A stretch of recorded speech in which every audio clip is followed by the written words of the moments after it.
அனைவருக்கும் வணக்கம். பூலோக வைகுண்டம் என அழைக்கப்படும் ஸ்ரீரங்கம் ரங்கநாதர் கோவிலில் வைகுண்ட ஏகாதசி விழாவை முன்னிட்டு சொர்க்கவாசல் திறப்பு வெகு விமர்சையாக நடைபெற்றது. இன்று காலை 5:45 மணிக்கு சொர்க்கவாசல் திறக்கப்பட்டது. நம்பெருமாள் பாண்டியன் கொண்டை கிளிமாலை ரத்தின அங்கி அலங்காரத்தில் பரமபத வாசலை கடந்து எழுந்தருளினார். அப்பொழுது அங்கு கூடியிருந்த பக்தர்கள் ரங்கா ரங்கா என கோஷத்துடன் சொர்க்கவாசலை கடந்தாங்க. இது ராப்பத்து எனப்படும் திருவாய்மொழி திருநாள் தொடங்குகிறது அப்படின்னு சொல்லப்படுது. மார்கழி மாதத்தில் வளர்பிறை ஏகாதசி வைகுண்ட ஏகாதசி என அழைக்கப்படுது. மகாவிஷ்ணுவை வழிபடுவதற்கு உகந்த மிக முக்கியமான ஒரு நாளாக கருதப்படுது. இந்த நாட்களில் மிக முக்கியமான நிகழ்வு விஷ்ணு ஆலயங்களில் நடைபெறும் சொர்க்கவாசல் திறப்பு. வைகுண்டத்தின் கதவுகள் இன்று திறப்பதற்கு ஐதீகம். ஸ்ரீரங்கம் ரங்கநாதர் கோவிலில் இது மிக விமர்சையாக கொண்டாடப்படுது. அதிகாலையில் பெருமாள் ரத்தின அங்கில வலம் வந்து பரமபதல் வாசல் வழியாக பக்தர்களுக்கு காட்சியளித்திருக்காரு. வருடத்தின் அனைத்து மாதங்களுமே இருமுறை ஏகாதசி திதி வந்தாலுமே மார்கழி மாதத்தில் வரக்கூடிய வளர்பிறை ஏகாதசி அன்று மற்றும் அனைத்து வைணவ தலங்களில் சொர்க்கவாசல் திறக்கும் நிகழ்வு நடைபெறும். அன்றைய தினம் அதிகாலையில் சொர்க்கவாசல் திறக்கப்பட்டு பெருமாள் கடந்து செல்லும் போது ஆயிரக்கணக்கான பக்தர்களுமே நாராயணா கோவிந்தா கோஷம் முழங்க அவரை பின்தொடர்ந்து பரமபத வாசலை கடந்து செல்வாங்க. நாள் முழுவதும் விரதம் இருப்பதுடன் இரவு முழுவதும் கண் விழித்து விரதம் அனுஷ்டிப்பாங்க. இவ்வாறு விரதம் இருந்தால் மோட்சம் கிடைக்கும் என்பது ஐதீகம். இந்த குறிப்பிட்ட நாட்களில் மட்டும் ஏன் சொர்க்கவாசல் எனப்படும் பரமபதல் வாசல் திறக்கப்படுகிறது? சொர்க்கவாசல் திறப்பதற்கான காரணம் என்ன அப்படிங்கிறத நம்ம தெரிந்து கொள்வதும் நல்லது. விஷ்ணு பகவான் ஆழ்ந்த உறக்கத்தில் இருந்த பொழுது அவருடைய இரு காதில் இருந்து மது கைடபர் என இரு அசுரர்கள் தோன்றியிருக்காங்க. அந்த இருவருமே தேவர்களை மிகவும் கொடுமைப்படுத்தினாங்க. விஷ்ணுவின் சக்தியால் உருவான இந்த அசுரர்களை விஷ்ணு பகவான் ஒருவராக அடக்க முடியும் என்ற முடிவில் பகவானின் தேவர்கள் முறையிட பெருமாள் மது கைடபருடன் போர் செய்தார். ஸ்ரீ நாராயணனின் யுத்தம் செய்ய முடியாமல் அவர் சரணடைந்தார்கள். பகவானே தங்களின் சக்தியால் நாங்கள் உருவானதால எங்களுக்கு நீங்கள் கருணை காட்ட வேண்டும் என்ற பணிவாக கூறி வைகுண்டத்தில் பெருமாளுடன் இருக்கும் பாக்கியத்தையும் பெற்றாங்க இந்த அசுர தேவர்கள். தங்களைப் போல பலருமே இந்த பாக்கியம் பெற வேண்டும் என்ற எண்ணி அசுரர்களுக்காக இருந்தாலுமே நல்ல மனதுடன் பெருமாள் வேண்டினார். எம்பெருமான் தங்கள் வைகுண்ட ஏகாதசி நாட்களில் திருவரங்க வடக்கு வாசல் வழியாக மனித வடிவம் தாங்கள் வெளிவரும் பொழுது தங்களை தரிசிப்பவர்களுக்கு தங்களின் பின்தொடர்ந்து வருபவர்களுக்கும் அவர்கள் தெரிந்து செய்த பாவங்கள் அறியாமல் செய்த பாவங்கள் யாவுமே நீங்கி அவர்களுக்கு முக்தி அளிக்க வேண்டும் என கேட்டாங்க. இறைவா, வைகுண்ட ஏகாதசி அன்று உங்களை தரிசிக்கும் அனைவருக்குமே மோட்சம் கிடைக்க வேண்டும் எனவும் வேண்டினாங்க. இதனை இறைவனும் ஏற்றுக்கொண்டார். இதற்கு புராண கதையும் இருக்கு. மற்றொரு புராண கதையின்படி பிரம்மதேவன் தன்னுடைய நாபி கமலத்தில் இருந்து படைத்தார் திருமால். இறைவனின் உடலில் இருந்து வெளிப்பட்டதை நினைத்து பிரம்மனுக்கு அகங்காரம் ஏற்பட்டது. அதே நேரம் திருமாலின் காதுகளில் இருந்து 2 அசுரர்கள் வெளிப்பட்டன. இவர்கள் இருவருமே அகங்காரத்தில் இருந்து பிரம்மனை கொல்ல முயன்றார். அவர்களை தடுத்து நிறுத்திய திருமால் பிரம்மனை கொல்ல வேண்டாம், உங்களுக்கு வேண்டிய வரத்தை தருகிறேன், அதை என்று கேட்டார். நீ எனக்கு எங்களுக்கு வரம் கொடுப்பது நாங்களே உங்களுக்கு வரம் தருகிறோம் என்றார்.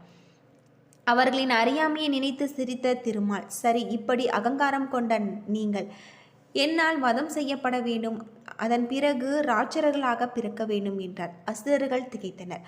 தங்களின் அறியாமையை எண்ணி வருந்தினாங்க. இறைவா, எங்களுக்கு இந்த தண்டனை வேண்டாம், உங்களோடு நாங்கள் 1 மாதம் காலம் போரிட வேண்டும், அதன் பிறகு வதம் செய்யப்பட்டு சித்தியடைய வேண்டும் என்று திருமாலை வேண்டினார்கள். அவர்களின் வேண்டுதல்களின்படி அசுரர்களிடம் போரிட திருமால் இறுதியில் அவர்களை வதம் செய்தார்.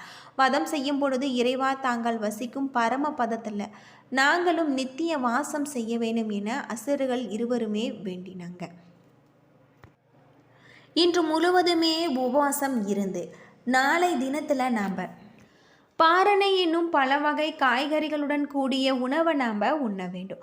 அகத்திக்கீரை, நெல்லிக்காய், சுண்டைக்காய் உணவில் இடம்பெறுதல் அவசியம். அகத்திக்கீரையில் பார்க்கடல் அமுதமும் நெல்லிக்காய் சுண்டைக்காயில் லட்சுமியின் அருளும் இருப்பதாக ஐதீகம். சுவாமிக்கு நைவேத்தியம் செய்து ஒரு ஏழைக்கு தானம் செய்த பிறகு சாப்பாட்டை நம்ம முடித்து விட வேண்டும். சூரிய உதயத்திற்குள் சாப்பிடுவது மிகவும் நல்லது. அன்று பகல் முழுவதும் உறங்காமல் நாராயணன் ஞாமத்தை ஜபித்தபடி இருக்க வேண்டும். வைகுண்ட ஏகாதசி விரதம் இருப்பவர்கள் பாவம் அனைத்துமே நீங்க பெற்று வைகுண்ட செல்லக்கூடிய பாக்கியம் பெறுவாங்க அப்படின்னு சொல்லப்படுது. முழு மனதோடு இந்த விரதத்தை நாம் கடைபிடிப்பது நம்முடைய வாழ்க்கையில் இருக்கக்கூடிய அனைத்து விதமான பிரச்சனைகளுக்குமே தீர்வு கிடைக்கும் அப்படின்னே சொல்லலாம். 2026ஆம் ஆண்டு இறுதியான ஏகாதசியாக வைகுண்ட ஏகாதசி அமைஞ்சிருக்கு. வருடத்தில் மிக முக்கியமான ஏகாதசிகளில் ஒன்றாக மார்கழி மாத வளர்பிறை ஏகாதசியான வைகுண்ட ஏகாதசி டிசம்பர் 30ஆம் தேதி செவ்வாய்க்கிழமை என்று அமைஞ்சிருக்கு. 2025ஆம் ஆண்டின் துவக்கத்தில் ஏற்கனவே ஒரு வைகுண்ட ஏகாதசி நிறைவடைந்து நிலையில் 2026 இறுதியாக மற்றொரு வைகுண்ட ஏகாதசி விரத நாள் அமைஞ்சிருக்கு. இந்த ஏகாதசி புத்திராத ஏகாதசி என்று அழைக்கப்படுவதாக சொல்லப்படுது. மற்ற மாதங்களில் வரக்கூடிய ஏகாதசி விரதம் இருந்து பெருமாளை வழிபட முடியாவிட்டாலும் மார்கழி மாதத்தில் வரக்கூடிய வைகுண்ட ஏகாதசி அன்று இரவு முழுவதுமே கண் விழிப்பு உபவாசம் இருந்து பெருமானின் திருநாமங்களை சொல்லிக்கொண்டே இருப்பதால் பாவங்களை நீக்கி புண்ணியங்களை அதிகரிக்க செய்யக்கூடியதாக இருக்கு. அத்தோடு வேண்டிய வரங்கள், குடும்பத்தில் செல்வ செழிப்பு, வைகுண்ட பதவியும் கிடைப்பது என்பது நம்பிக்கை. இந்த நாட்களில் இரவு முழுவதுமே கண் விழித்து விரதம் இருந்து இருக்க முடியாதவர்கள் மிக எளிமையான முறையில் பக்தியுடன் பெருமாளை வழிபட்டார் பெருமாளின் அருள் முழுவதுமாக கிடைக்கும்.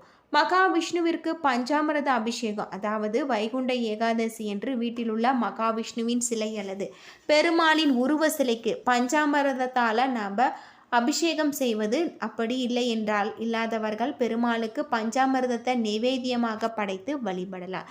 இது தொழில் உள்ள தடைகளை நீக்கி முன்னேற்றத்திற்கு புதிய வாய்ப்புகள் தரும். வெற்றிலை மந்திரம் எழுதி சமர்ப்பித்தல். ஒரு வெற்றிலையில் ஓம் விஷ்ணுவே நமக என எழுதி பகவானின் விஷ்ணுவின் பாதங்களில் வைத்து வழிபட வேண்டும். பூஜைக்கு பிறகு அந்த வெற்றிலையை உங்களுடைய பணப்பட்டி அல்லது பீரோவில் வைத்தால் பொருளாதார வளர்ச்சி ஏற்படும் என்பது நம்பிக்கை. பசுவிற்கு உணவு விடுதல். இந்த நாட்களில் மகாவிஷ்ணுவிற்கு நாம் வாழைப்பழம் படித்து விட்டு அந்த பசுமாட்டிற்கு நெய் தடவி நாம் இந்த வாழைப்பழத்தை தருவது, வெல்லம் கலந்து தருவது இன்னும் சிறப்புக்குரிய ஒன்று. இதனால் உங்களுடைய குழந்தைகள் வாழ்க்கையில் மகிழ்ச்சியும் ஆரோக்கியத்தையும் அதிகரிக்கக்கூடிய வகையில் சொல்லப்பட்டிருக்கு. துளசி வழிபாடு அல்லது நெய் தீபம். வைகுண்ட ஏகாதசி என்று மாலை துளசி செடிக்கு அடியில் நெய் தீபம் ஏற்றி துளசி செடியை 3 முறை வலம் வர வேண்டும். துளசி இலைகளுக்கு மீது ஸ்ரீ என்று எழுதி வைத்து மகாவிஷ்ணுவிற்கு அர்ப்பணிப்பது உங்களுடைய வீட்டில் செல்வ செழிப்பை உண்டாக்கும்.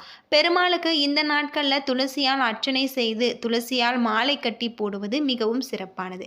இதனால் பெருமாளுடைய அருளுடன் மகாலட்சுமியின் அருளும் நமக்கு கிடைக்கும் என்பது நம்பிக்கை.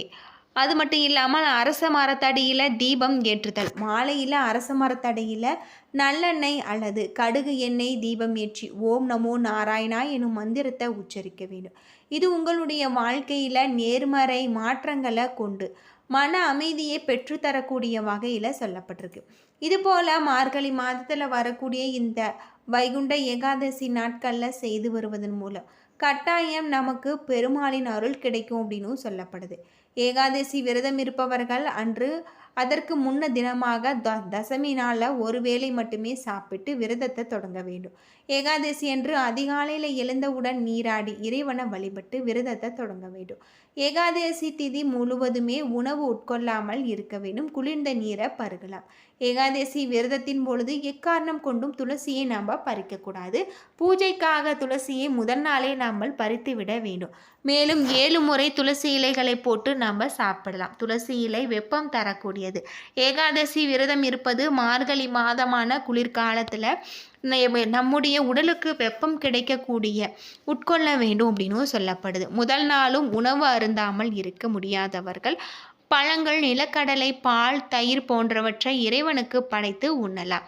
இரவு முழுவதுமே கண் விழித்து புராண நூல்களை படிப்பது, விஷ்ணு சமஸ்கராமம், விஷ்ணு பாடல்கள், துதி முதலியவற்றை ஓதுவதாக இரவு பொழுதில் உறங்காது கழிக்க வேண்டும். மறுநாள் துவாதசி அன்று காலையில் 21 வகை காய்கறிகள் உணவில் இடம்பெற வேண்டும். இதில் அகத்திக்கீரை, நெல்லிக்காய், சுண்டைக்காய் அவசியம் இடம்பெற வேண்டும் அப்படின்னு சொல்லப்படுது. துவாதசி என்று அதிகாலையில் உணவு அருந்துவதையும் பாரணை என்கின்றாங்க. துவாதசியில் அதிகாலையில் உணவு சாப்பிட்ட பிறகு அன்று பகலில் நாம் உறங்கக்கூடாது. ஏகாதேசி விரதம் 10வது திதியாக தசமி, 11வதாக ஏகாதேசி, 12 திதியாக துவாதசி. இந்த 3 நாட்களிலுமே நாம் விரதத்தை மேற்கொள்வது நல்லது. வைகுண்ட ஏகாதேசி விரதம் இருப்பவர்கள் பாவங்கள் அனைத்தும் நீங்க பெற்று வைகுண்டம் சேருவாங்க. மேலும் சகல சௌபாக்கியங்களும் கிடைக்கும் என்பது நம்பிக்கையாக சொல்லப்படுது. என்ன நண்பர்களே, இந்த வீடியோ உங்களுக்கு பயனுள்ள ஒரு தகவலை தந்திருக்கும்னு நினைக்கிறேன். வீடியோ பிடிச்சிருந்தா லைக் பண்ணுங்கள், ஷேர் பண்ணுங்கள், கமெண்ட் பண்ணுங்கள். இது வரைக்கும் நம்ம சேனலை நீங்கள் இன்னும் சப்ஸ்கிரைப் பண்ணலைன்னா மறக்காமல் சப்ஸ்கிரைப் பண்ணிவிடுங்க. வாங்க